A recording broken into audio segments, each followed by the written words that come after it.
sejahil-jahil manusia, sebodoh-bodoh manusia, sebebal-bebal manusia. Apa dia? Man taraka yaqina ma indahu. Dia meninggalkan benda yang dia yakin ada pada diri dia. Apa dia? Maksiat, mungkar, kejauhan diri dia dengan Tuhan. Dia ringkas begini ya tuan-tuan. Selagi kita tak jejak dalam makam ma'rifat yang sebenar yang diberikan pada awliya, bermakna kita terlampau jauh lagi. Ada kaedah dia gitu. Ya.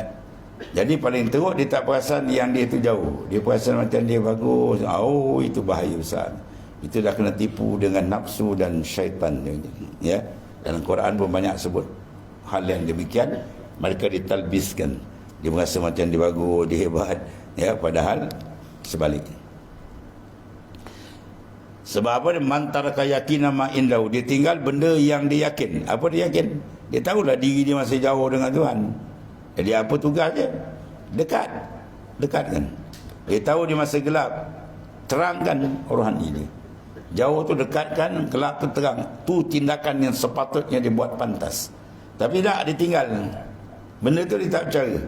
Kekurangan dia, kelemahan dia, langsung dia tak nak pandang. Ya. Sebab apa tu? Jadi begitu. Lizanni ma indan nas. Kerana dia zan benda yang pada manusia. Apa benda manusia? Manusia memuji-muji dia. Manusia memuji-muji dia, ya, mengangkat. Jadi sebab apa dia jadi gitu? Lizanni ma indan nas. Sebab dia zan dengan manusia. Manusia puji kita tu kan. Kita berpakaian macam orang saleh. Dengan pakaian dia buat orang pun puji, wah dia ni bagus. Kan? Pujian dia taraf dia apa tu? Yakin ke zan? Taraf dia yakin ke zan? Zan. Mana bukan dia tahu kalbi insan. Dia tengok luar je, dia tengok luar dia puji kita tu zan. Bukan yakin.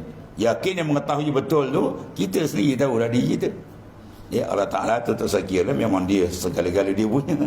Ya, ni sebab kita ni, kita lah kenal diri kita masih jauh. Tiba-tiba dia seronok dengan pujian manusia. Dia tak nak uruskan yang dia tu masih jauh. Dia tu masih gelap. Maka ketika itu ditarap dia tu ajhal. Sejahil-jahil. Kalau jahlu tu jahil. Kalau ajhal tu dia panggil isim tafdil. Kalau bahasa Arab dia panggil paling jahil manusia. Itulah dia.